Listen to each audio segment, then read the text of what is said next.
Le directeur a annulé la rencontre dès qu'il a su qu'on faisait un rassemblement ce matin. C'était pour l'info. Maintenant, je vais vous faire une intervention.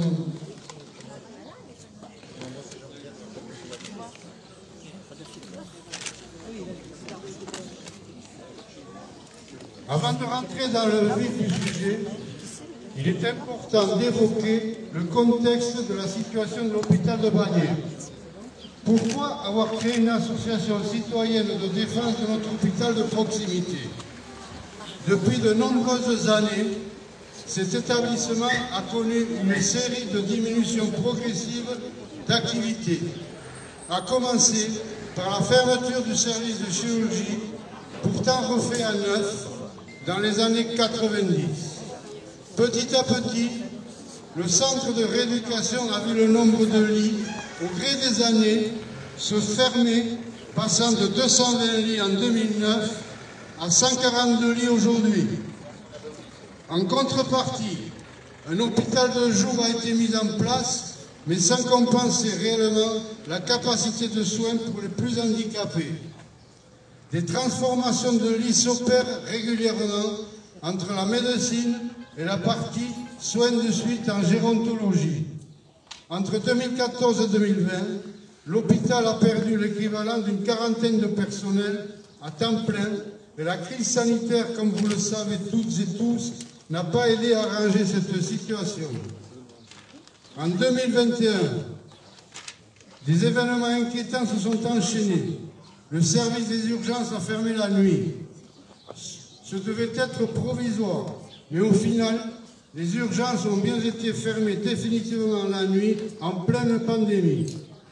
Et cette décision a été prise sans aucune concertation avec les usagers et les personnels. Dans le même temps, des transformations de lits par de savants calculs de vases communicants sont venus aggraver les capacités d'accueil de plusieurs services. Le nombre de personnel a tendance à diminuer avec de grosses difficultés de recrutement. Ces dernières années, les habitants aux Pyrénéens ont répondu présents lorsqu'il s'est agi de défendre leur hôpital. Notamment en 2015, lorsque la fermeture des urgences était déjà dans les tiroirs, puis en juin 2020, après plusieurs mois très éprouvants. Enfin, au mois de juin 2021, face à des rumeurs de fermeture des urgences la nuit, une manifestation à l'appel d'une organisation syndicale de l'hôpital avait réuni une population très sensible sur le sujet, dépassant même l'objectif des organisateurs en termes de nombre de participants, soit 700 personnes. À ce moment-là, l'ARS et la direction de l'établissement, n'ayant tenu aucun compte de l'inquiétude des usagers et des personnels, c'est tout naturellement que certains d'entre eux ont pensé créer une association la plus large possible. Nous pensons que les initiatives citoyennes peuvent être efficaces et probablement complémentaires des interventions professionnelles dans l'établissement face aux décideurs déterminés à poursuivre la diminution des moyens. À ce jour, nous avons reçu 180 demandes d'adhésion individuelle, un chiffre dépassant nos espérances, ce qui démontre que le besoin d'un service de santé de proximité n'est pas un vain mot et devient une inquiétude lorsqu'il est en danger d'existence. Au-delà des suppressions de postes dans tous les services et de la fermeture des urgences la nuit, l'hôpital de Bagnères a déjà distribué 6,5 millions d'euros financés par un emprunt pour le projet d'hôpital unique dans le but de délocaliser le service d'éveil et de le coupler au service post-réanimation à Lannes. Ceci sans aucune concertation. Nous ne rentrerons pas dans le débat de l'hôpital de Lannes, mais cet argent aurait pu servir à développer et améliorer les services pour les patients de Bagnères, notamment pour réhabiliter la radio, les urgences et l'hôpital de jour. Des travaux ont été démarrés à Castelmouli, mais ils ont été arrêtés plusieurs mois, mettant les résidents, les familles et les personnels dans une situation d'inconfort majeur. Toutes ces décisions nous font penser que ça ne semble pas bon du tout pour la pérennité à long terme de notre hôpital. C'est pourquoi, à travers de notre association, nous devons enclencher des initiatives, imaginer des actions citoyennes, interpeller les élus, l'ARS, la direction de l'hôpital pour arrêter cette spirale. Pour comprendre les raisons de cet acharnement contre les structures de proximité dans les territoires ruraux, il peut être utile de faire un rappel de ce qui se passe dans les autres départements semblables au nôtre. Comme à Bagnères, les fermetures des urgences partielles, complètes ou momentanées se multiplient. À Givors dans le Rhône, à Draguignan dans le Var, à Moissac dans le Tarn-et-Garonne, à Senlis dans l'Oise. Même les urgences pédiatriques connaissent le même sort comme à Douai dans le Nord ou Saint-Denis dans le 93. Dans d'autres structures de proximité, ce sont les suppressions d'activités ou de lits comme à Nérac, à Limoges, à Sarlat ou Saint-Claude dans le Jura.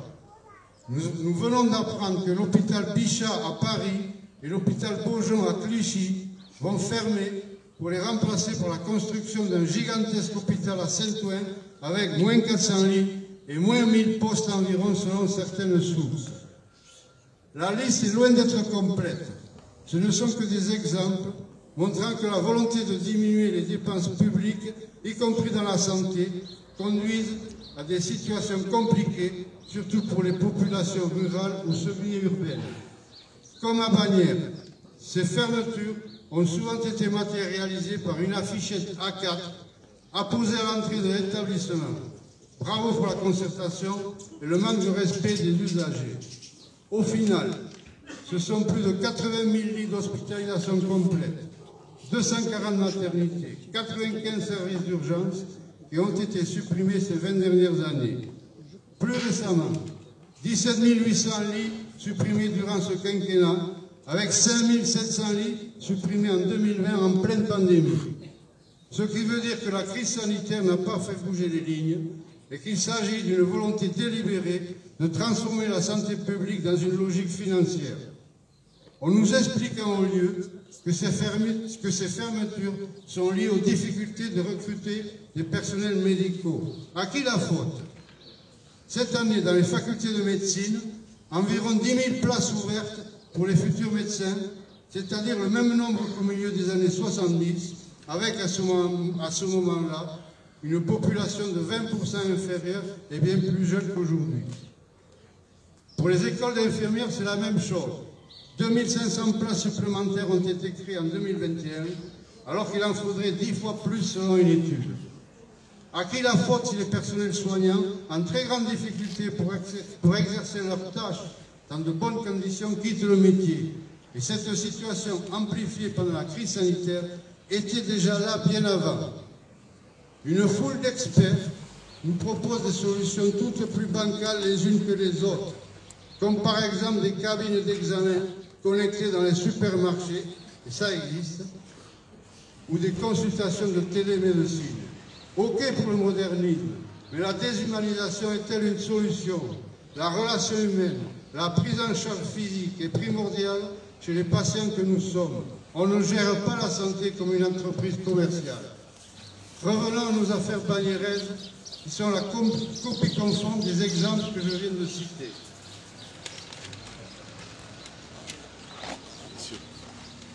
Excusez-moi.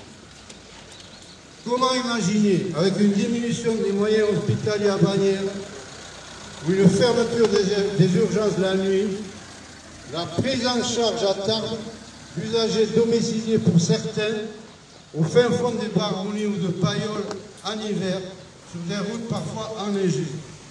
Comment imaginer la même prise en charge des touristes pendant les périodes de vacances sur le territoire du Haut-Adour? Pendant ces périodes, la population se situe autour de 20 000 personnes dans la vallée. Comment imaginer sacrifier un service de réadaptation fonctionnelle qui ne fait aucun doute sur sa qualité? Dans quel monde nos décideurs sont-ils? Dans la vraie vie ou plongés dans des dossiers de logique exclusivement financière? Depuis la création de notre association, quelques initiatives ont été prises.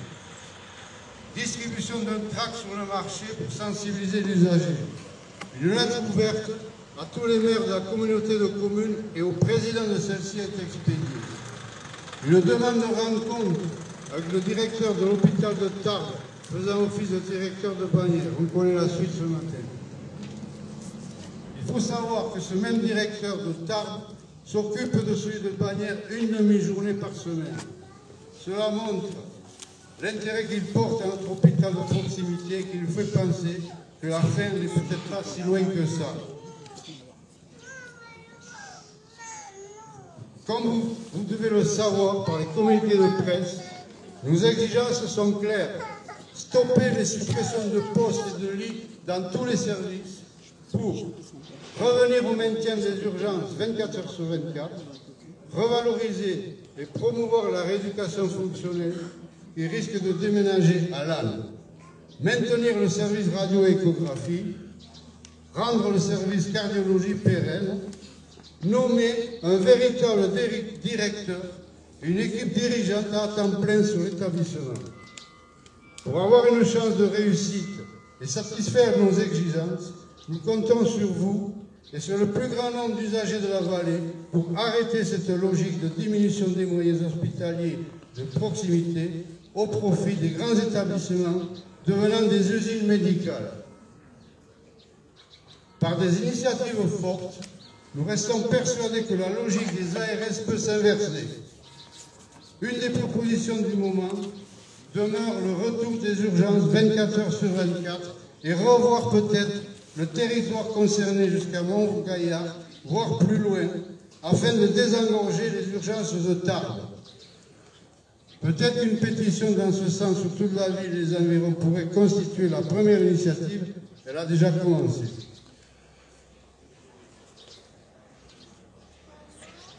Cette association n'est pas un cri de colère. Elle peut faire bouger les lignes si on s'en donne les moyens avec le plus grand nombre. J'en ai terminé et je vous remercie.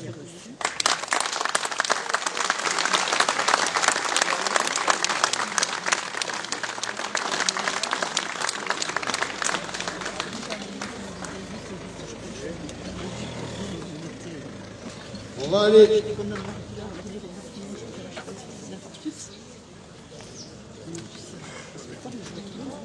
On va, comme il était prévu d'être reçu par le directeur, la délégation qui devait y aller, on va aller au secrétariat, lui dire que nous sommes là, et que voir s'il peut nous voir s'il est là. Peut-être qu'avant d'y aller, si d'autres personnes veulent prendre la parole, il y a pas de...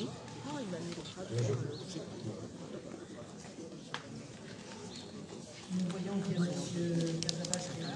Est-ce que vous voulez prendre la parole?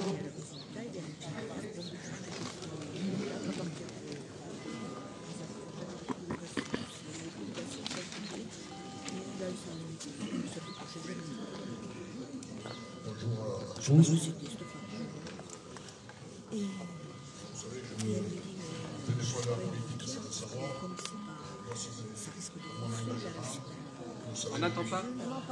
Plus près du micro. Vous le savez, dans mon engagement à la mairie de Bagnères, à ne pas regarder toutes les échéances électorales, j'ai regardé de défendre des principes auxquels je me tiens. Alors, au cas particulier, ici, je suis président du conseil de surveillance. Conseil de surveillance, je vais pas me mettre à la bouche. Le conseil de surveillance, ça n'a pas un pouvoir particulier puisque c'est un système de direction qui prend des décisions. Hein. C'est souvent le conseil de surveillance une chambre d'enregistrement. Alors c'est pas très au milieu pour les élus, ça a été modifié à un moment donné. Alors, je crois qu'il y a une responsabilité de politique successive sur le numerus clausus, ce qui concerne les personnels médicaux, que ce soit médecins ou infirmières. On ne va pas sortir tout de suite de ce champ-là. Par contre, moi je retiens, comme maire de Bagnères, les engagements que j'ai pu dire de la part du président de la République ou de la présidente de la région pour défendre les hôpitaux de proximité. Partant de là, dans les discussions que j'ai régulièrement, assez régulièrement le directeur, je me suis approché à ces principes-là. J'ai reçu les représentants de l'association qui s'est montée pour la défense de l'hôpital. Je leur ai même dit, oui, un lundi matin, ça ne va pas être très pratique, mais c'est comme ça. Mais c'est sûr qu'il y a eu une manifestation très forte lorsqu'il y a eu une organisation un samedi, la population s'était rendue libre. Une majorité de maires du territoire avait répondu présent. Ce matin, je vois qu'il en manque beaucoup. Après, bon, il y a des échéances électorales, peut-être qu'ils leur perturbent la tête. Ce qu'il y a de sûr, c'est que, bon, c'est très compliqué comme problème. Il y a des engagements financiers au niveau de l'hôpital de Bagnères. On ne peut pas dire le contraire, mais des fois, j'ai même dit au directeur, je ne comprends pas la différence qu'il y a entre les engagements financiers qu'il y a par exemple à Castelmouli, où je ne rentrerai pas dans les détails de l'interruption de travaux, puisque ce n'est pas ma compétence directe, mais il ne manquerait plus que ça, qu'on arrête les travaux et qu'on ne soutienne pas les pâtes de Castelmouli. Pour le moment, ce n'est pas à l'ordre du jour. Par contre, il y a des travaux qui sont prévus à l'hôpital de Bagnères, et là je dis, mais comme je le fais à la mairie, si on engage de l'argent, oui, vous mettez à côté. Si on engage de l'argent à l'hôpital de Bagnères, c'est bien pour y faire quelque chose. Ce n'est pas pour le plaisir de dire on a mis quelques millions, sachant qu'on en a descendu quelques-uns du côté de l'hôpital de Tarbes. Depuis un moment, on m'explique que je n'ai toujours pas compris pourquoi, y compris chez le préfet du département, à l'époque ancien préfet, je ne comprends pas bien pourquoi on descend cet argent de l'hôpital de Bagnères. Mais on m'explique que je ne suis pas médecin. Les médecins, c'est parfois compliqué à les comprendre aussi bien, donc je n'ai pas tout le savoir. Mais ce qu'il y a de sûr, c'est qu'il y a deux thèmes où on doit défendre, c'est les urgences. Les urgences, c'est vital. C'est dans la politique du président de la République, c'est dans la politique de la présidence de région. Donc il faut que ça corresponde aux annonces politiques qui sont faites. Et c'est pour cela que je me joindrai chaque fois à la défense des urgences de l'hôpital de Bagnères avec une ouverture jour et nuit. Ensuite, il y a derrière un service de radiologie, et c'est vrai que si on supprime la radiologie, les urgences prennent du poids dans l'aile, il faut parler tout simplement. Et ensuite, il y a le nombre de lits, mais le nombre de lits, la réduction, c'est un sport national, je crois, de la part des politiques de haut niveau. Donc là-dessus, il y a des défenses aussi à faire. Enfin, dernier maillon, c'est la dernière discussion que j'ai eue avec le directeur de l'hôpital, c'est le centre de réadaptation. Je cite souvent un grand sportif dans le département se faisait opérer du genou dans une clinique tarbaise. Et lorsqu'on lui a demandé de faire la rééducation, il était sûr de lui, il a dit « je vais aller au cerf de Capbreton ». Et le chirurgien en question lui a répondu « eh bien, tu montes tout simplement jusqu'à Bagnères, à le même niveau ». Donc ça veut tout dire, nous avons un centre d'excellence, et ce centre-là, il faut le défendre absolument. Et sûr qu'on a une période difficile, en nombre de médecins, même si l'on doit faire le recrutement, ce n'est pas immédiat. Donc là, il y a une période à risque très fort. Il faut espérer sur une non-fermeture, quand même, qu'on a beaucoup de grâce. Donc, au niveau de l'équipe municipale, de la majorité, nous continuerons à soutenir toutes les initiatives qui sont faites pour la défense de cet hôpital de Bagnères. Et je n'ai pas manqué une réunion en ce qui concerne ce sujet. Alors, merci à tous.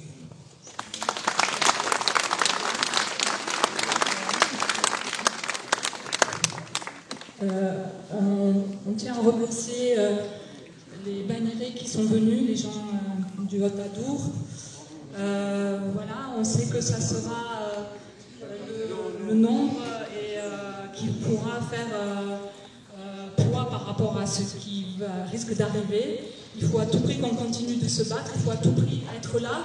Ça va être long, il faudra revenir souvent, mais on sait aussi que chaque fois qu'on a essayé, ben, il y a quand même eu beaucoup de monde, donc voilà, on continue là et on attend que nos collègues, les représentants nous disent quelque chose par rapport à l'entrevue qui est prévue normalement, si elle se fait ou pas.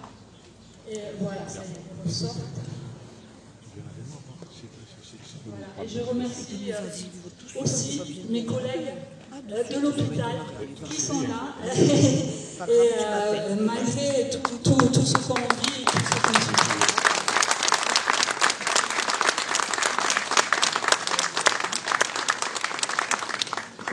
Nous avons essayé d'aller voir le directeur, mais apparemment il n'est pas là.